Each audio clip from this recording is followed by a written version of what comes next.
I'm the education coordinator here at the museum, and we'd like to welcome you all to our monthly lecture series. We are really excited to be partnering with the African American Heritage Alliance this evening for a panel discussion. So I'm going to introduce Zan, our moderator, and our panelists, and then turn it over to them. So Zan Nelson is our moderator tonight. She was born in Texas, but was raised from the age of 2 on a family farm in Reba. For 50 years, she has been engaged in grassroots work politically and as a historical researcher, writer, and advocate for the histories of minorities, particularly of African American heritage.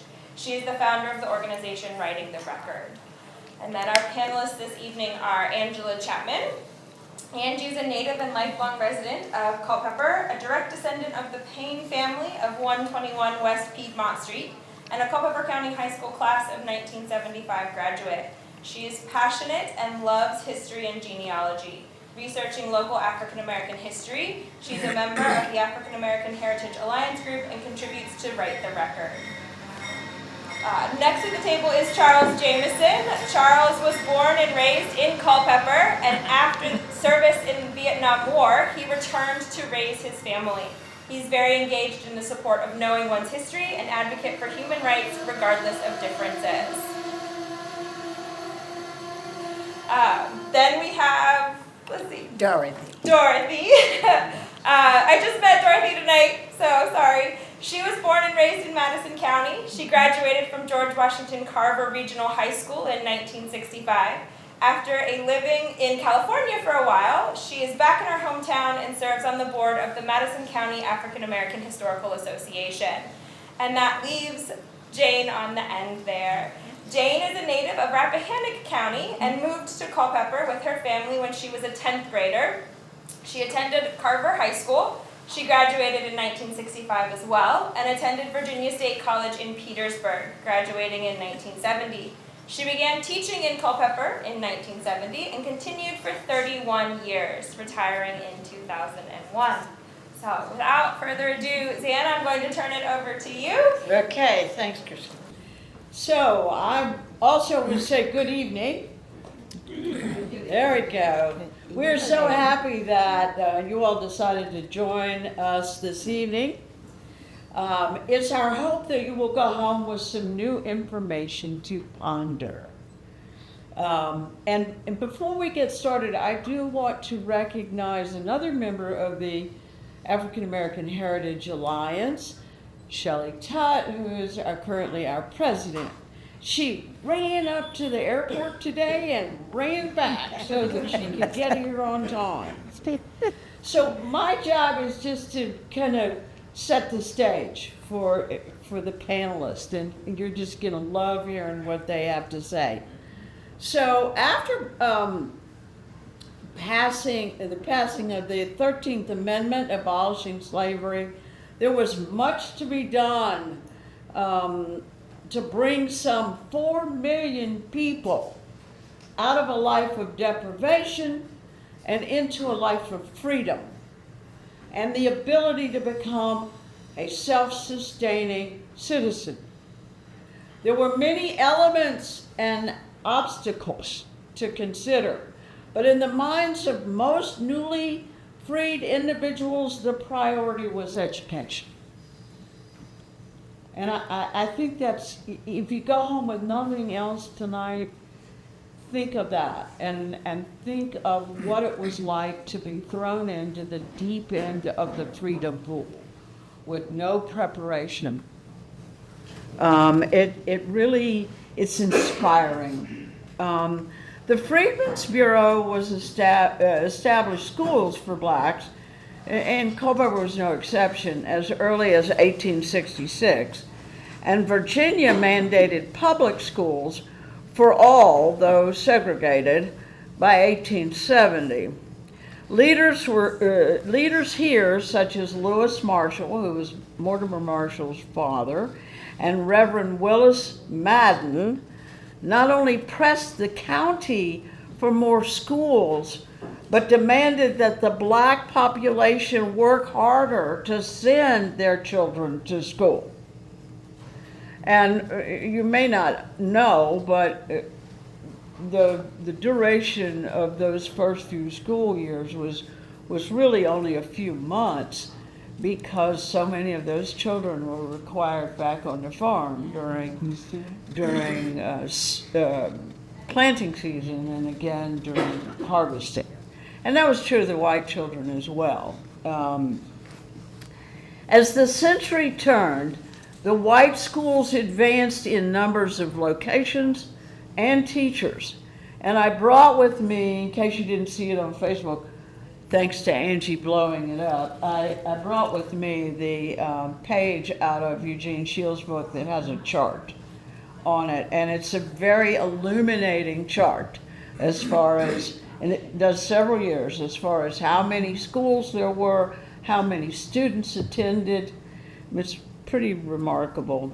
Anyway, they also created more multi-level graded schools for whites than blacks, including high schools. By the late 1920s, the black communities had tired of waiting for a positive response from the school board and the county. Tonight you will hear about 3 of those efforts to catch up, if you will, with what they were offering for the white students. Those 3 efforts were the Culpeper, and there were more around the county is what I'm trying to say. But what we're going to focus on tonight is the Culpeper Training School, the Norman School, and the George Washington Carver High School. After the presentations, there will be an opportunity to ask questions or make commentary. So we're going to start with Angie Chapman. Angie is going to talk about how the Culpeper Training School became a reality. Angie, it's all yours. All right. Good evening, everyone. Education for the African Americans in Culpeper was not an easy feat, not for the students nor the parents or the black community. Blacks were deemed as second-class citizens. So with education, shortly after the Civil War, groups of parents and church leaders got together, and in February of 1871, there was the Antioch Colored School No. 2, opened for black students and was located downtown near this area, the depot. Once that school was in operation and grew smaller in size, then there was the Culpeper Graded School No. 2, which opened in the 1880s in the town of Culpeper in the area known as Jeffreystown, which is in and around North Commerce Street, a short distance from here. Reverend Willis J. Madden was the school teacher and also was the principal. The students were there for quite a few years. Then again, additional classroom space was needed. So the next location of the Colored School No. 2 was in the 1100 block of South Main Street. And I have a map there on the bench too, and it shows you exactly where it was. And it was in the present day location of the Tasty Freeze and Yesterday's Grill. The school building was brick. It was 2 stories, but it was demolished in later years in the 1940s or early 50s. Many African American families donated land for the Culpeper County School Board for the construction of a school to educate their children. Here we're talking about Culpeper County Training School, and James Edward Russell Lyford, or J.E.R. Lyford, was a member of the Colored Community League. He and his family donated the land on Old Fredericksburg Road to build the new Culpeper County Training School.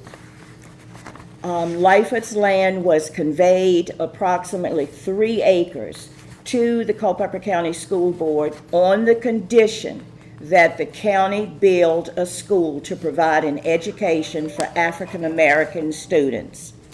The Culpeper County Training School opened on Old Fredericksburg Road for the fall term in 1936. The cost of the new brick building, which was 2 stories, it was approximately $40,000 at that time. When built, the school had no cafeteria, no auditorium, no library, no gymnasium or playground space. A few years fast forward, a group of African Americans representing the countywide Patrons and Citizens League of Culpeper County appeared before the school board in 1950 requesting modernization of the Culpeper County Training School facility. The group's list included extra and additional classrooms, an auditorium, a cafeteria, a gymnasium, a central library, and playground space. Culpeper's school system was definitely separate and also definitely not equal. The school needed additional space, so in 1952, the white cinder block building was built to meet the group's modernization request, and that building still stands, whereas the brick building has been demolished.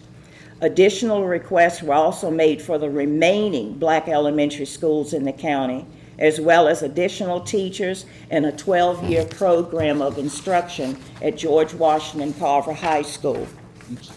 Culpeper County Training School was renamed in 1952 in the name of Dr. Archie Gibbs Richardson, and he was a native of Lexington, Virginia.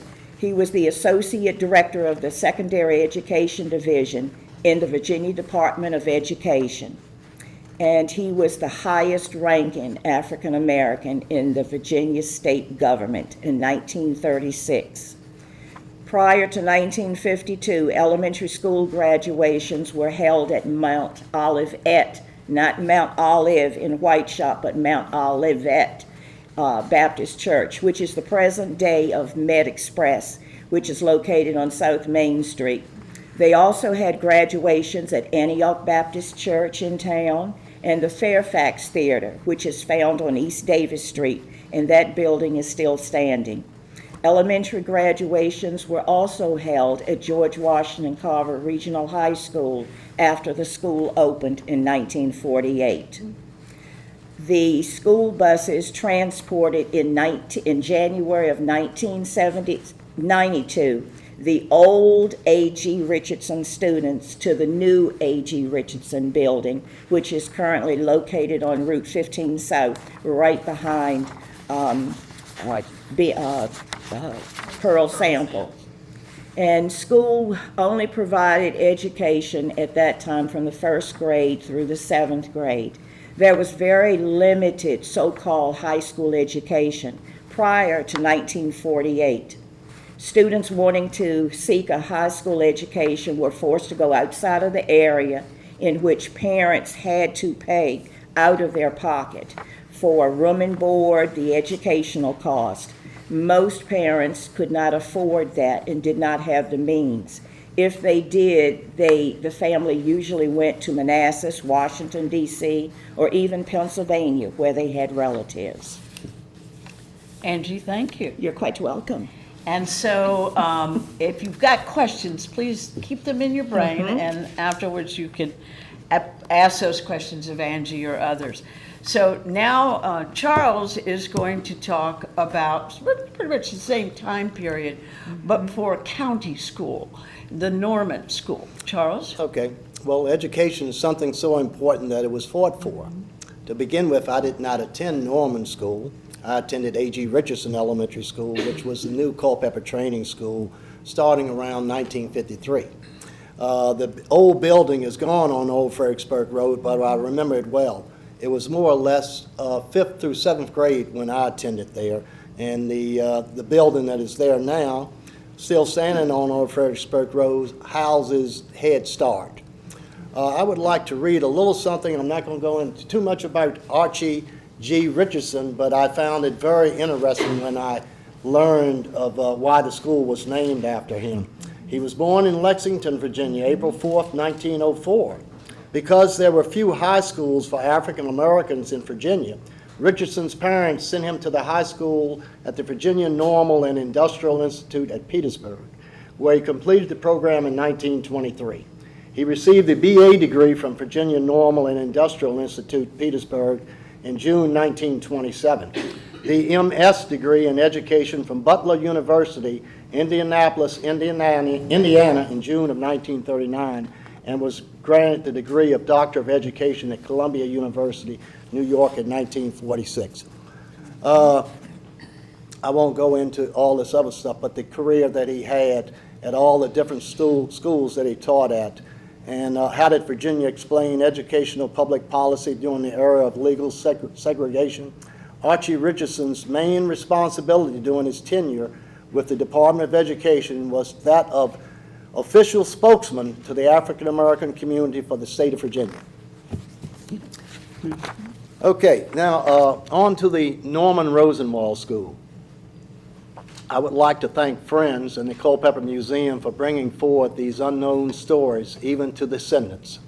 We have copies of newspaper articles, and I have some copies here if anybody wants to see any of this information afterward.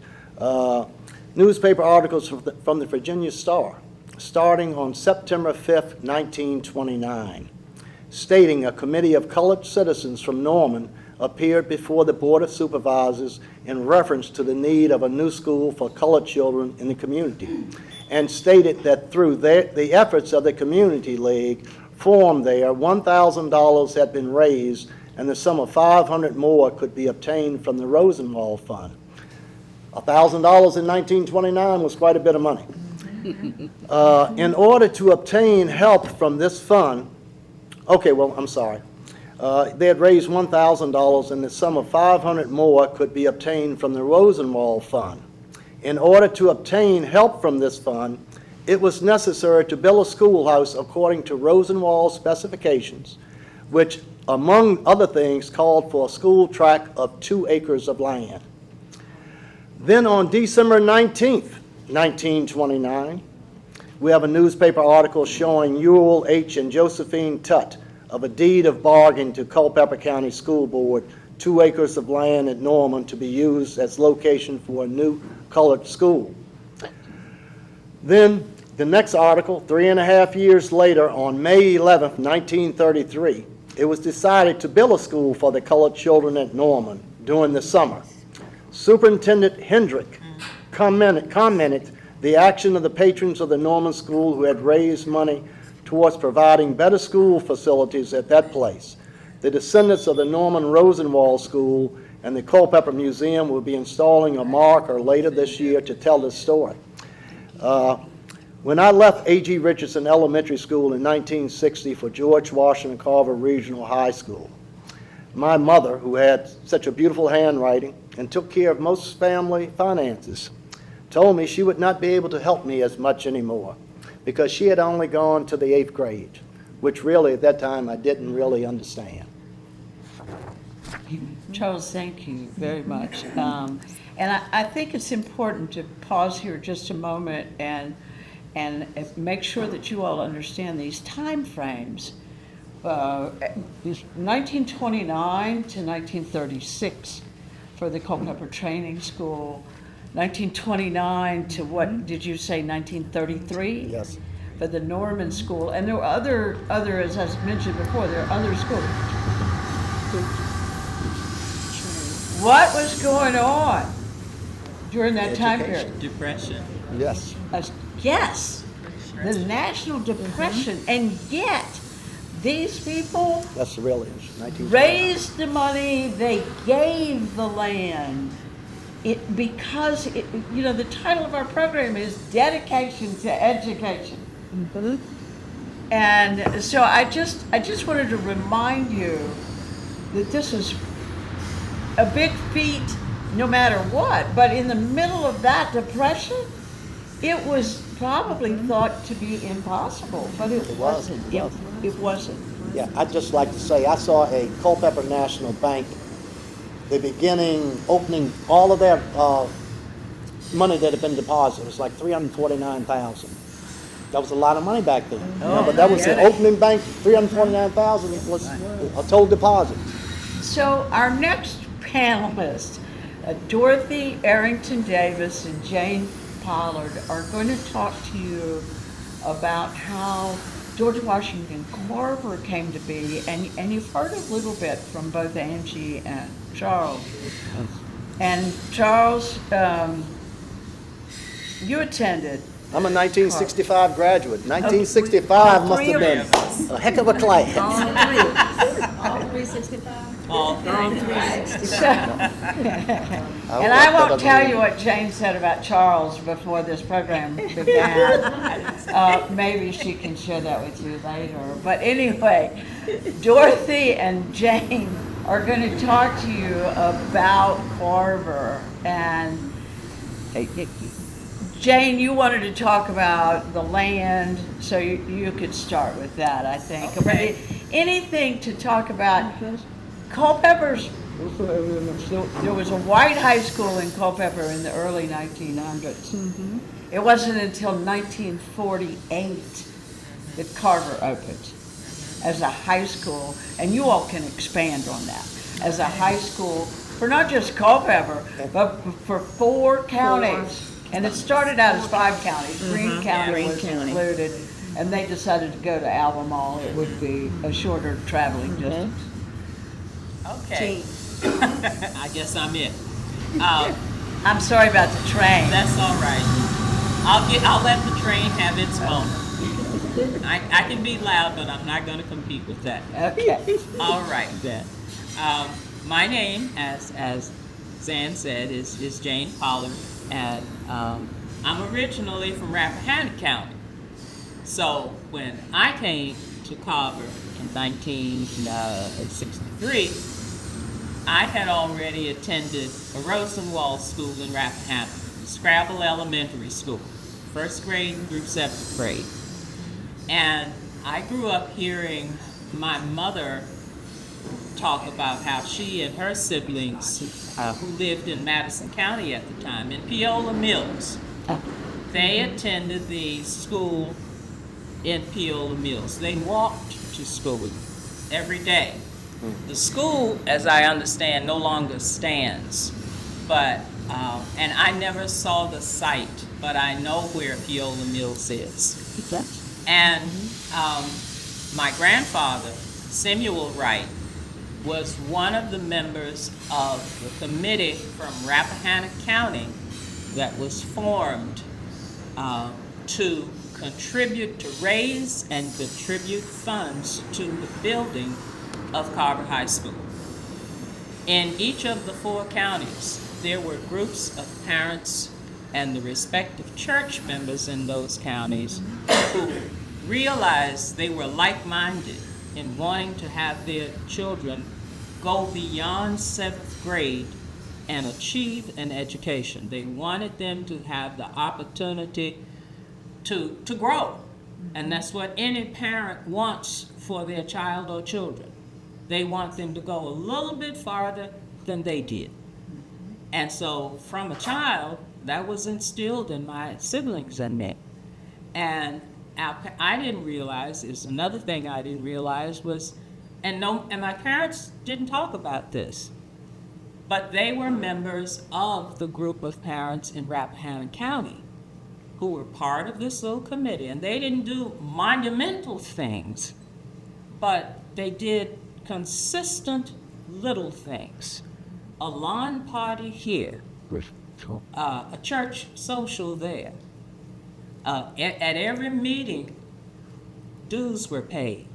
Now, not dues in the sense that we think, you pay your yearly dues, 50, 75, whatever your club dictates, or your sorority or whatever. These were 25 cents at a meeting, 35 cents maybe.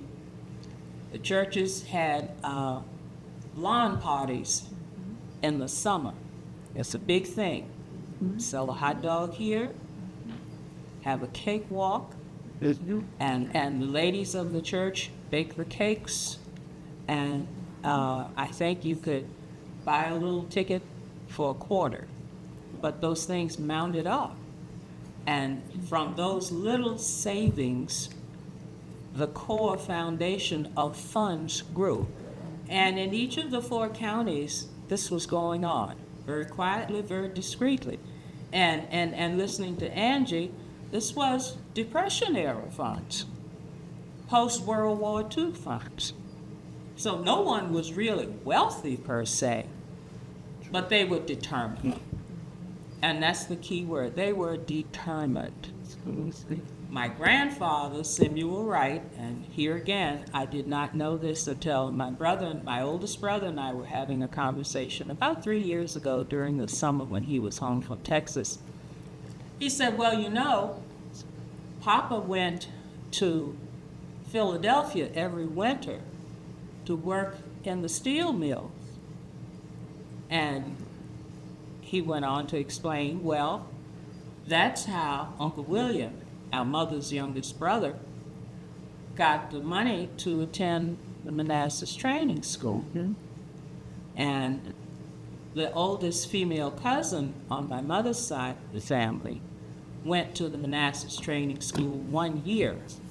And she became a member of the first graduating class at Carver. Yes, and here again, I did not know that, but one of the things that Mr. Fleshman did was for every class that graduated from Carver, there was a portrait that hung in the library. And you could look at that and see who came out in 1950, 1955. And so when our museum opened, I was just standing there one Saturday and I looked up and I realized I had 3 cousins who were members of the first graduating class of Carver. And all of a sudden the pictures it started to really, I guess, impact me as to how lucky I was that they didn't have to go through the lawn parties and whatnot to raise the money. School was built, though, by the efforts of dedicated parents. Now, I realized I diverged a little bit.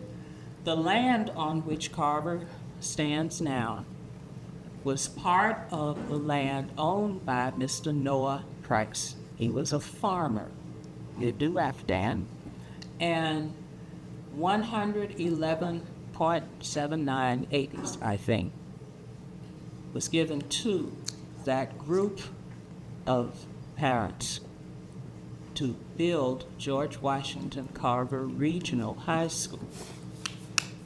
And To the Price family, my God.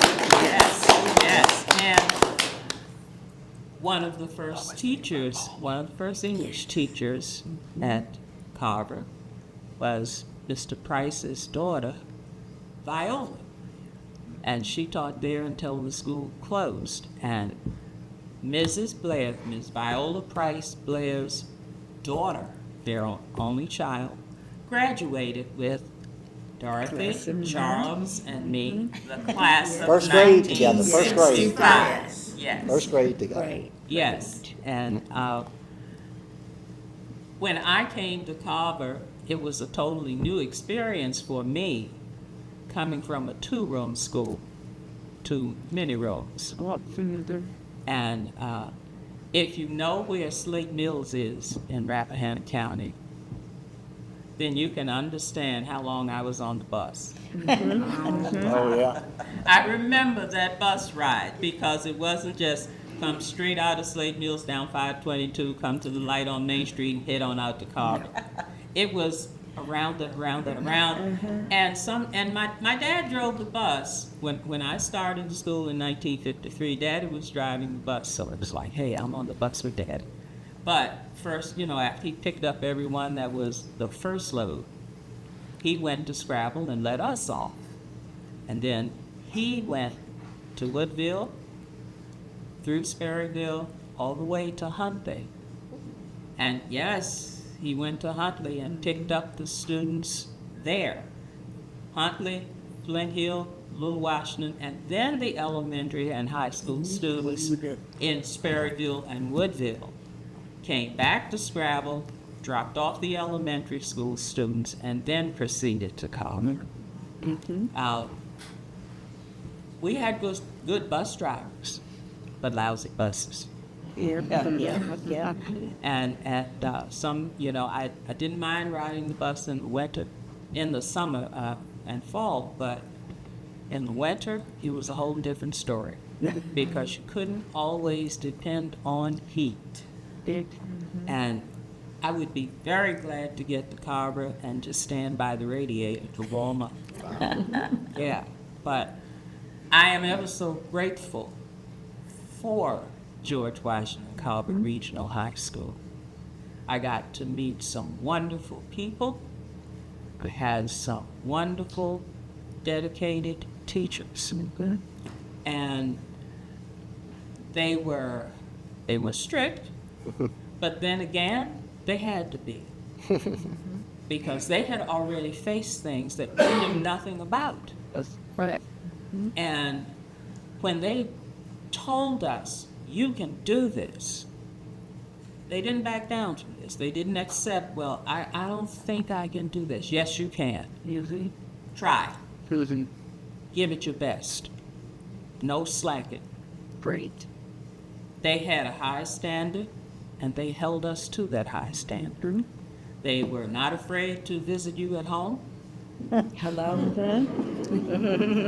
They figured out which church you attended, and they would show up at the church services, and they were not bashful about calling your parents aside and saying, I want to talk to you for a minute. Well, now, in Rappahannock, that's what Miss Carol Williams did. She would show up at our home and stay for Sunday dinner. And she was very comfortable doing that. And my parents welcomed her. And, you couldn't get away with a thing. But that's a good thing because it shows their dedication, their love, and their care. Because they wanted to see the generations continue to succeed. And as I said, I am very thankful for that again. I imagine my choice to become an elementary school teacher, that seed was probably planted somewhere between home and Carver. And I remain ever grateful to all those teachers that perhaps, I know many of them were very patient with me. So did you run into Dorothy a lot? We had several classes together, I think. Yeah. Yes. I think, were we in Mr. Barry's English class too? We were in Mr. Poole's class. Okay. I had Mr. Barrett 3 years in a row because of Paula. Well, Her mother couldn't teach her, so I had to have my. I remember we literature were now. in Miss Graham's algebra class together. Yes. I think algebra Oh, yeah. 1 and algebra 2. Yes. Yes. And you finish yours. But I think I've said enough now. Could I just say one thing about the busing from Rappahannock? Very short. We were at a Carver, it was the minority farmers. I've been involved with the ag event, the church out there, and we had a gentleman to come from Rappahannock. He was a Starks. And he's a brick mason now, he's a Yes. farmer, he's doing quite well, but he told the story of him coming to Carver for 4 days. That he left in the dark, he got back in the dark, he quit and went to work with his dad. Really?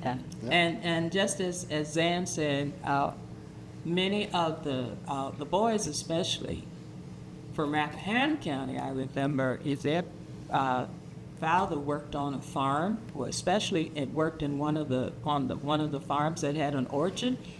Well, when it was time for the apples to be harvested, they were out for a few days because those apples had to be picked and sorted and gotten ready for market. And the teachers understood that. And helped them from the classes Yes. they missed. So you were originally from Rappahannock, Yes. and then you moved to Culpeper. And Dorothy, you finished Carver from Culpeper. Yes. Is that correct? Dorothy, you were from Madison. I was from Madison, Okay. and I will tell you about the bus ride from Madison. Oh, my goodness. We went from Madison to all reaches of Madison. Up and I can remember roads that you couldn't even see where the houses were, but you knew if you saw one kid come, there were maybe 3 or 4 behind them, and the bus had to wait. Yeah. But we always got to Carver on time. It was important that you got there before the bell rang. My brother was a bus driver, my cousin was, and this is crazy that they allowed high school kids to drive the bus. And I'm going to tell you, I didn't want to drive in my brother's car with it. That's the bus. I can relate to that. I had 2 brothers that drove the bus from Rappahannock. And that's all I'm going to say. Oh, boy. But my years at Carver, they were so informative. The faculty was so supportive. The classmates, we were loving, we helped each other. I cannot remember an altercation or a fight. Now, maybe I just forgot about those things. There were many of them. No. No, and our teachers, they kind of stood a hallway. They would stand in the hallways to make sure we got from classroom to classroom. But you didn't disrespect each other, regardless. We didn't know about socioeconomic background. We were all there for the purpose of education. And that was what it was all about.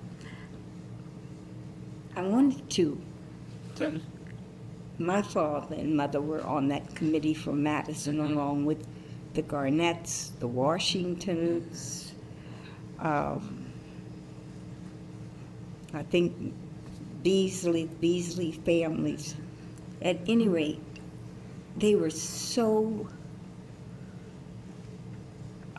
it was so important that they didn't have to send their children away to Washington, D.C. to go beyond 7th grade. And I don't know where the name George Washington, who figured out that name?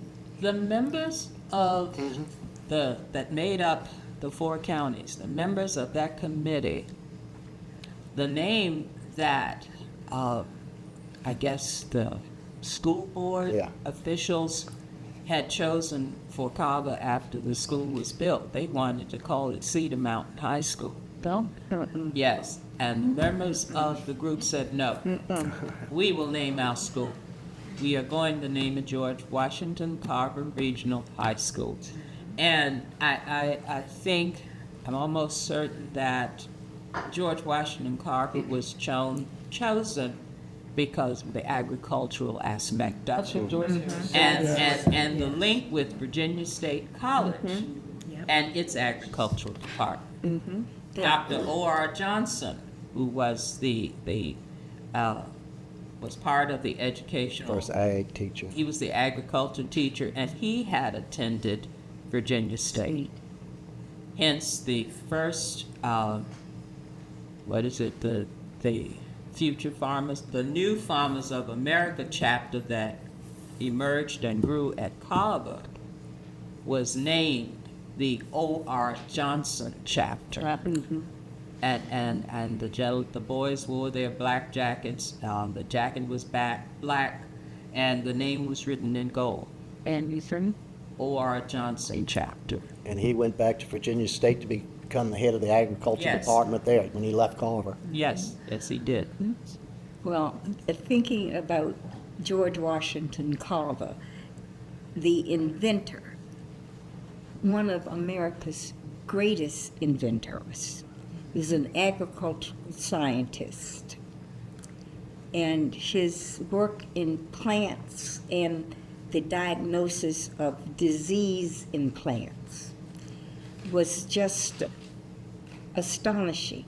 And it really is still, his work is still in action today. Crop rotation, that was from George Washington Carver. The soil, how to enrich the soil. He believed in bringing mulch from black swampland to enrich and to add to the soil.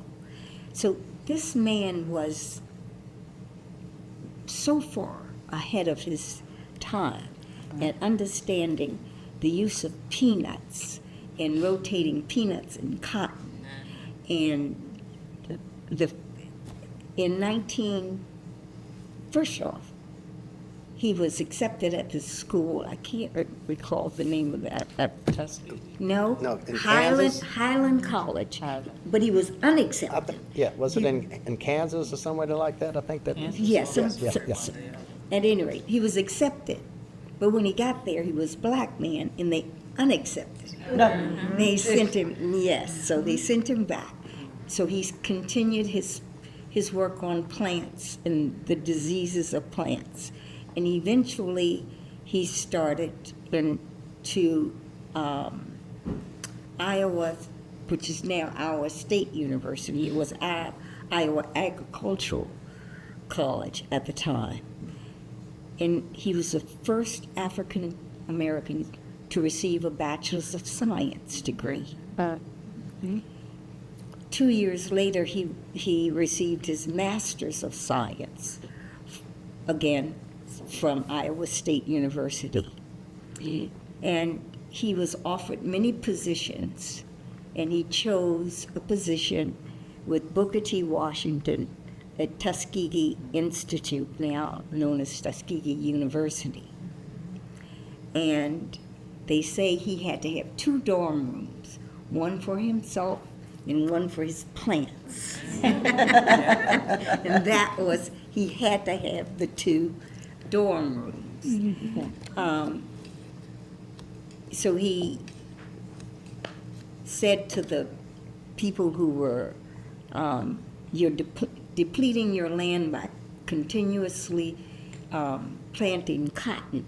You've got to start planting peanuts or soybeans. So there were so many peanuts, and they wanted to have a tariff on exporting peanuts. So he went to the House of Congress Ways and Means Committee in 1921 to speak on behalf of the farmers. Don't put a tariff on peanuts.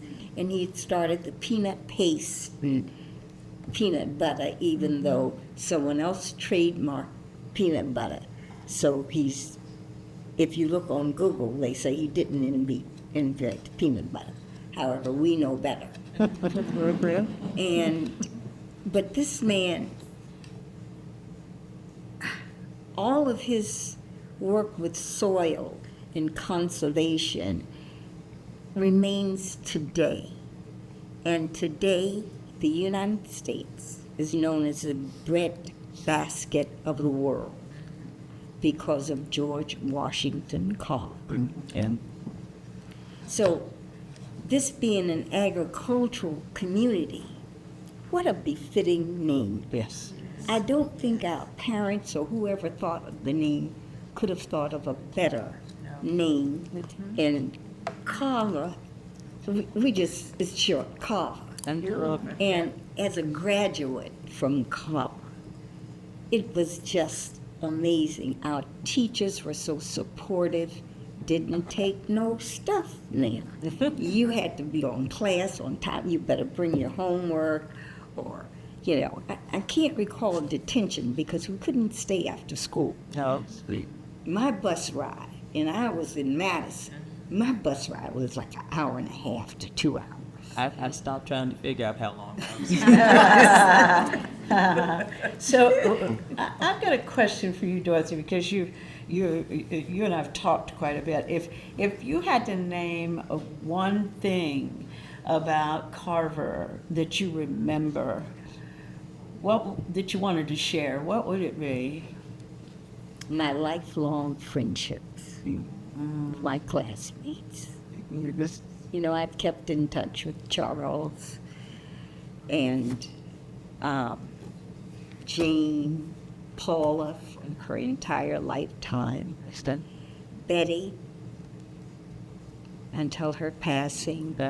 Henry Anglin, I continue to keep in touch with him. But it was a bond Yes. that we were, our parents wanted the same things for us. Right. In PTA meeting, I would say, and you know what? You could go and you could rob everybody's house in the county because everybody went to PTA meetings. Yes. It wasn't a question. No. But today, kids don't go, parents don't go to PTA meetings. But the other interesting thing was the support that we got from our teachers. And backed up at home. Yes. Oh, yes. Yeah, my thing was, I should have listened to my teachers a little more. Like Mrs. Blair. I wanted to take agriculture. I had one semester, and she would say, no, you're in the academic track. I said, I live on a farm. But that's what she saw in me, and maybe it was Paula. Yeah, well, I'm going to tell you something, Charles. Today, it wouldn't be unheard of, but I wish I had taken agriculture myself, because my father having a farm. You know, I should have taken agriculture. I should have said, you know, Daddy, well, first off, I displayed a bull calf every year at the county fair. My calf won first place, but it was sold and I couldn't bring it home, so I cried all the way home in the truck because I didn't have my calf. But this was something that girls didn't do. I was the only girl that presented at the county fair.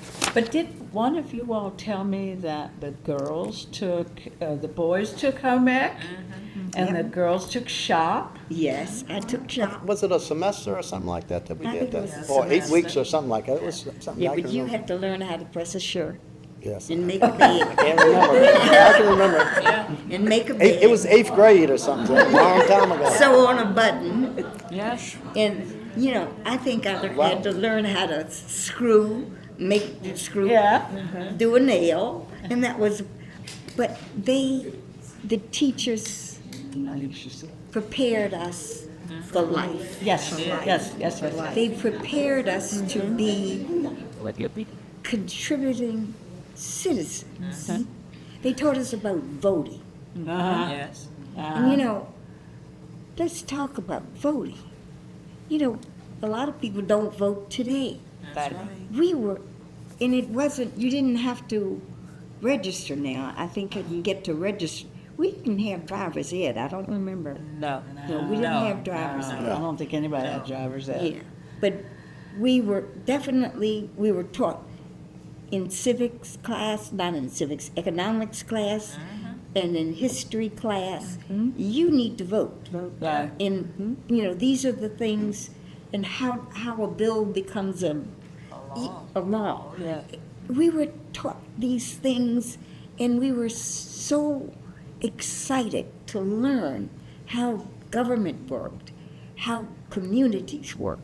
And in my class, George Eddie Banks was George, he graduated with us too. yeah, he graduated with us, but he was a commissioner in In Front Row, yeah. My brother was on the city Oh, yeah, council. yeah. So we had Your brother was on the board of supervisors On in the board of- Madison. Yeah, in Madison, yeah. chairman of the board. Yeah, because Gary Deal, like I was saying, he said he wished that that your brother had come over for the Culpeper night at the Right. high school.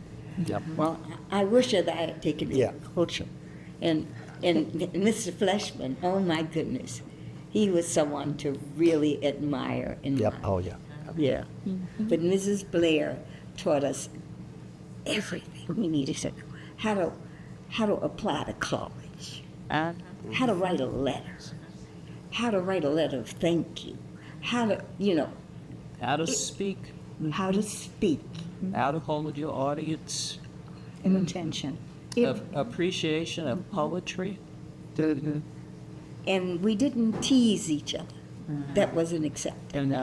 And if you were out of step, it got to your house before you got there.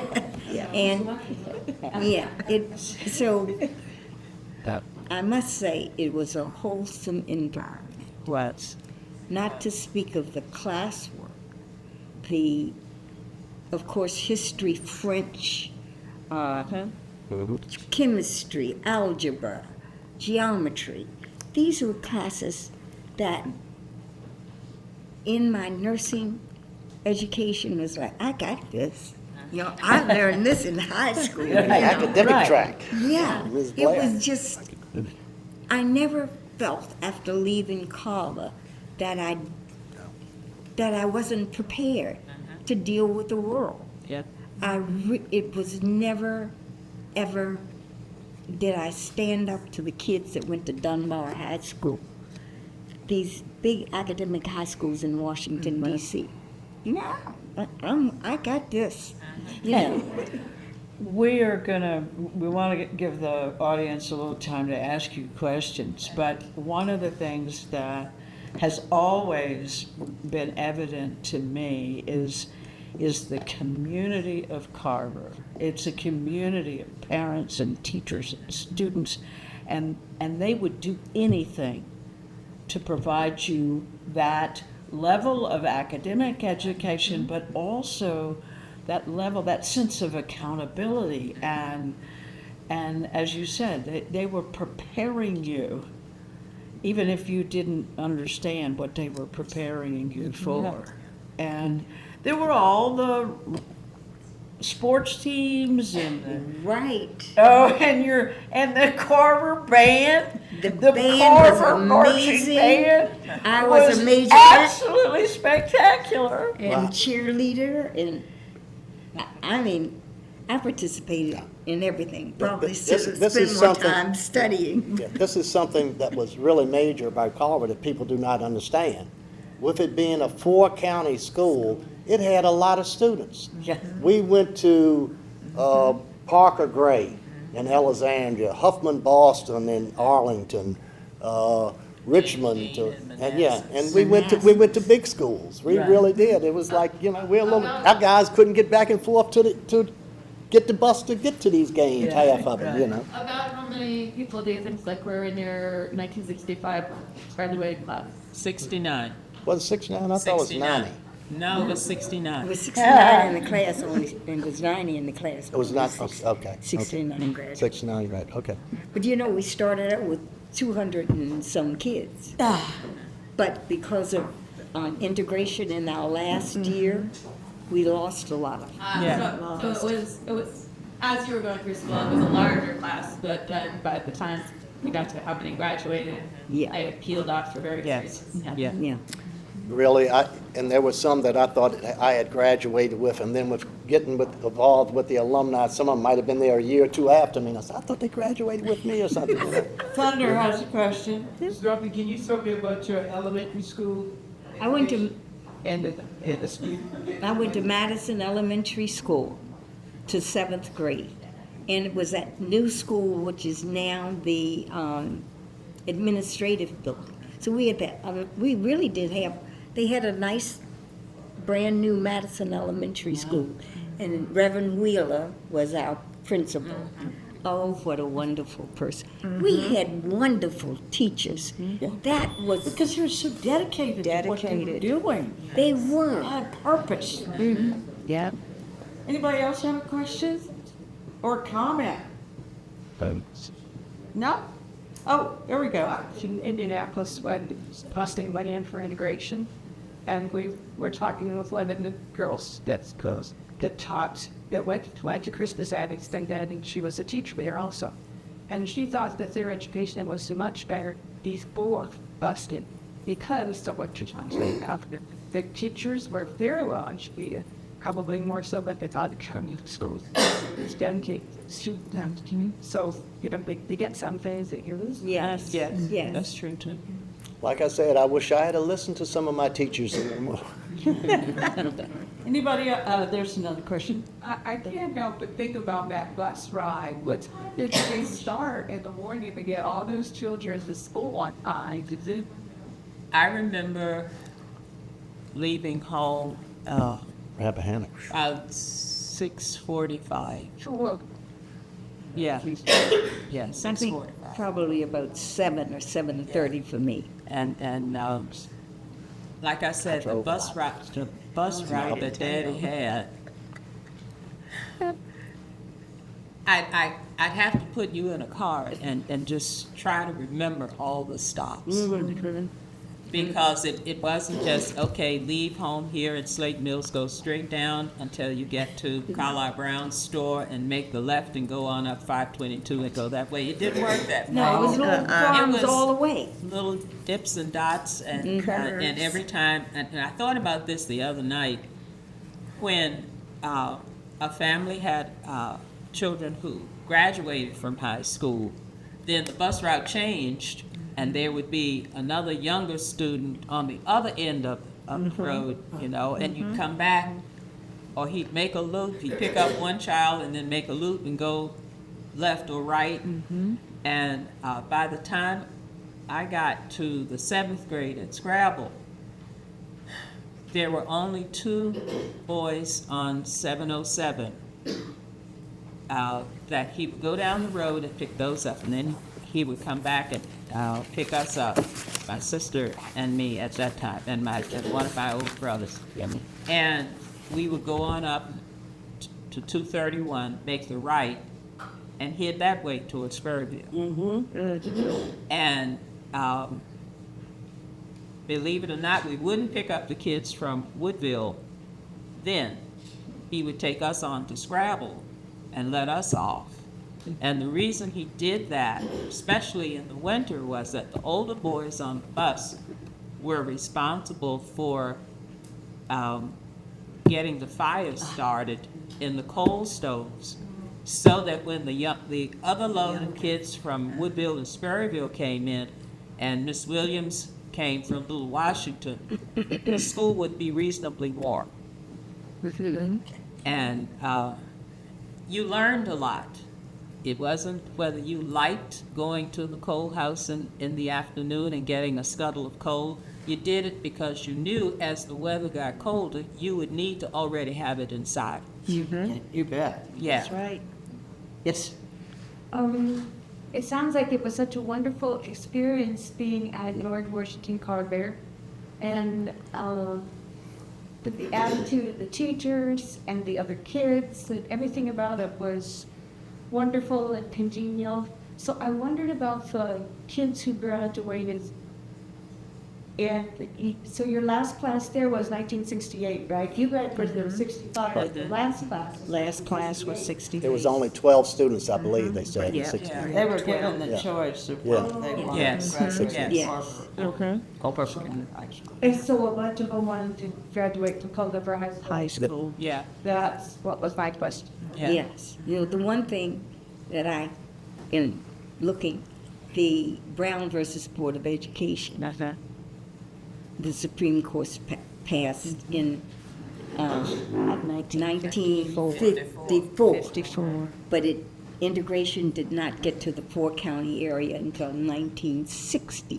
And Well, we were the last well, county. 1964, I can't say that. You're saying integration in 1964? it was choice. Oh, It was yeah, it was choice. choice. Yeah, it was Richard Williams, and it was choice, and it was only like one student in each class here in Culpeper. Yeah. Richard Williams was the first student to graduate in 1965. He went in 63. And this is something too. Do you know Richard Williams? Yes, sir. Well, I'm just saying because the whole time he went to school with us, he was Richard Brown. Yes, And- yes. That's what and then when he went to Culpeper, and I knew myself, he didn't live far from me, that he just lived with the Browns. That was not his name. I knew his mother. And then, you know, when I said, oh, Richard Williams graduated, and they said, Richard Williams, I said, Richard Brown. I don't know how he did. All those years, he went as Richard Brown. Well, let's see if we can get a couple other questions. Anybody else have a question? Yes? Did the elders, in knowing the quality education that y'all were getting at Carver, know that you were getting a better education than if you did go to the integrated system and say we want it, they're better prepared for society? I never heard that conversation, and of course, graduating in 1965, there were just rumbles of discussion about It's just starting. integrating. And my 3 youngest siblings are graduates of Culpeper County High School. My baby sister is. And my sister Charlotte was the first one. She graduated at what? 1969 was the first full integrated class that graduated from CCHS. She wanted to go. She wanted to stay at Carver, and Mom and Daddy told her, "No, you go now." And she, you know, whenever you talk to her, she said, "Well, I really wanted to graduate at Carver, but Mom and Daddy said go, and that's what I did." And when she went, someone asked her one day when we were at our museum at Carver, said, "Well, how did you react to that?" She said, "Well, they told me to go, and I did." Absolutely, you had no choice. And she said, I didn't find it difficult because I knew that eventually I was going to be there, and they said, "You go now." Mayor. And she said the only thing that was sort of disappointing, it wasn't the people per se. It was the fact that while she was at Carver, she had been a member of the choir. Well, And so one of her girlfriends that had gone on a year ahead of her, she asked her, she says, "Well, who do I see in order to join the choir?" And she said, "Oh, we don't have a choir here." And Charles said, "What? No choir?" They didn't have French classes either. And so she figured out, okay, well, I'll just join the girls softball team. And she did. And the late Reverend Floyd T. Benz was the softball coach. She had a wonderful time. And she acclimated, she went ahead, she kept up her academic progress. And then, like I said, the 2 younger siblings behind her, graduates of Culpeper High. and I know some of the athletes were told if they transferred to Orange High or Culpeper High, they would not be able to play varsity. Well, yeah, it was like Richard. He couldn't play the first year, but he went in the junior year, but his senior year, he played, let me see, I believe it was football, basketball, baseball, And baseball. ran track, and played clarinet in the band. We said he should have gone. We did have a lot of extracurricular. Yeah, we did. Yes, Richard we was- had. And He don't was forget the different. 1963 state football Yes. championship from Yes. Carver. Yeah, that's what she didn't know about, and that's what I was telling her With about. They were Coach putting it on Poole as the the wall coach. at Yes. Culpeper County High School. I want to thank you all very much. This is wonderful. It is going to be on Culpeper Media, and even if you don't get that, you can still go on their YouTube, right, John? And download it. So I want to thank all of you all for coming, and keep thinking about this, because it really is a remarkable story, and I think in some ways, you got the best education Culpeper had to offer. Yeah. And so, anyway, thank you very much. And thank you.